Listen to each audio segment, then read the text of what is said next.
বড় একটা বনের পাশে একটা রাজ্য ছিল। রাজ্যটি ধন সম্পদে পরিপূর্ণ ছিল, প্রজারা ছিল সচ্ছল, কিন্তু রাজ্যের রাজা ছিল ভীষণ অত্যাচারী।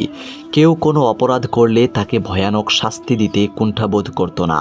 রাজা কখনো ক্ষমা করত না। চুরি ডাকাতির অভিযোগ প্রমাণ হলে রাজা তাদের মৃত্যুদণ্ড দিত। কারোর ভুলের কারণে সামান্য ক্ষতি হলে তাকে অধিক হারে জরিমানা দিতে হতো। রাজা লঘু অপরাধে গুরুদণ্ড দিত। যখন তখন প্রজাদের জেলখানায় আটকিয়ে রাখত। আর অপরাধ গুরুতর হলে তো কোনো কথাই নেই, তাকে শুলে চড়িয়ে মৃত্যুদণ্ড দিত। রাজকর্মচারী ও মন্ত্রীদেরও কোনোভাবে ছাড় দিত না। শাস্তি হিসেবে রাজা প্রায় তাদের বনবাসে পাঠিয়ে দিত। শুধু তাই নয়, রাজ্যের চাষিরা স্বাধীনভাবে কৃষিকাজ করতে পারত না। চাষিরা কি কি ফসল আবাদ করবে তাও রাজা ঠিক করে দিত। এর ব্যত্যয় হলে রাজার লোকজন ফসল কেটে ফেলত। যুবক ছেলেদের রাজা বাধ্য করত যুদ্ধে যাওয়ার জন্য। রাজা যাকে পছন্দ হতো তাকে বিয়ে করত। কোনো বাবা মা রাজার সঙ্গে তার মেয়েকে বিয়ে দিতে অস্বীকার করলে রাজা তাকে বন্দি করে শাস্তি দিত। এভাবে দিন দিন রাজার অত্যাচার বাড়তেই থাকে। একদা রাজা অসুস্থ হয়ে পড়ে।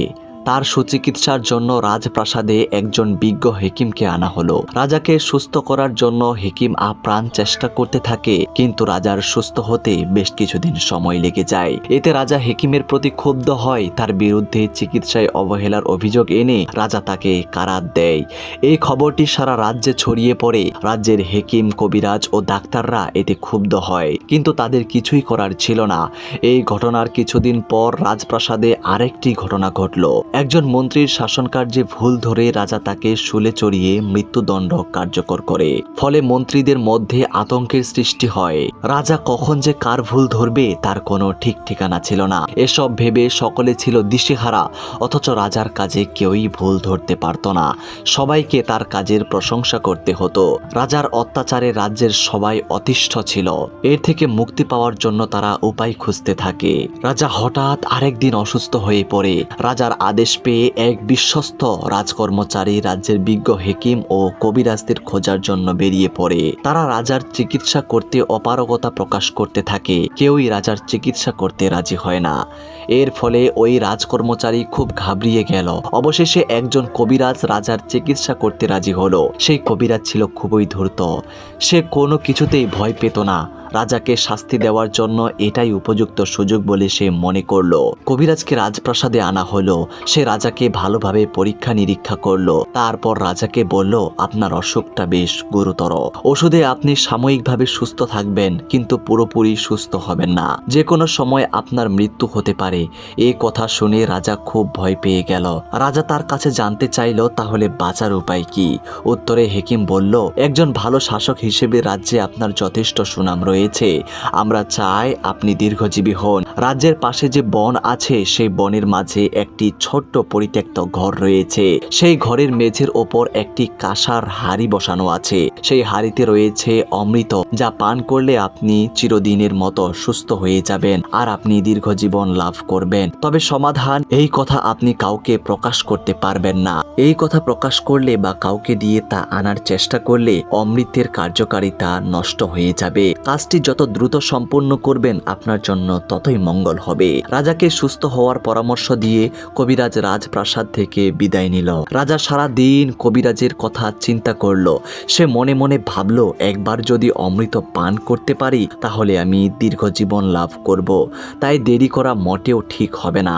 আজ রাতেই অমৃতের সন্ধানে বের হতে হবে। রাজা কবিরাজের কথা মতো বিষয়টি কারোর কাছে প্রকাশ করলো না। বনের মধ্যে প্রবেশ করার জন্য নিজেকে তৈরি করলো। রাত যখন গভীর হলো তখন তার এক বিশ্বস্ত কর্মচারীকে নিয়ে প্রাসাদ থেকে বের হয়ে গেল। গভীর রাতে রাজা কোথায় যাচ্ছেন এ বিষয়ে ওই কর্মচারী জানতে চাইলে রাজা তাকে ধমক দিয়ে বলে, আর একটিও প্রশ্ন করবে না। আমি যা বলি তাই করো। তুমি এসো আমার সঙ্গে। তারপর দুজনে একটি ঘোড়ায় চড়ে বনের নিকটে উপস্থিত হলো। রাজকর্মচারীকে একটি নির্দিষ্ট স্থানে দাঁড় করিয়ে রাজা বনের মধ্যে প্রবেশ করলো। আর যাওয়ার আগে সে কর্মচারীকে বলল, বলল, আমি ফিরে না আসা পর্যন্ত তুমি ঘোড়াটি নিয়ে অপেক্ষা করবে। বনটি ছিল সাপদ সংকুল, দিনের বেলাতেই কোনো মানুষ যেতে সাহস পেত না। অথচ রাজা দীর্ঘ জীবন লাভের আশায় কবিরাজের দীক্ষা গ্রহণ করে অমৃতের সন্ধানে বনের মধ্যে সাহসের সঙ্গে প্রবেশ করল।